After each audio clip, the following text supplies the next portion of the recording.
Hello guys! Ngayon, ang lakas pa rin ng hangin at umuulan pa rin dito sa Cavite.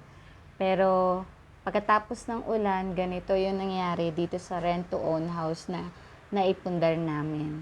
Di pa naman fully paid, kaya tayo nagtitiktok. Kaya do not forget to like this video para meron tayong pampaayos. Tingnan nyo.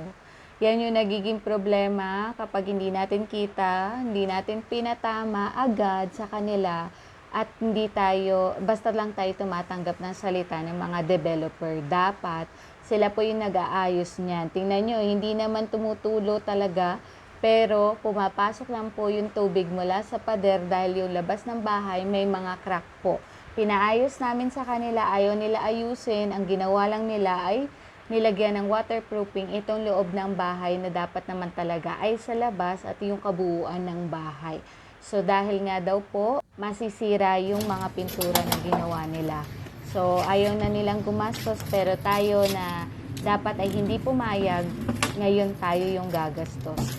Check out the other video para sa another problem na na-encounter ng mga rent-to-own owner.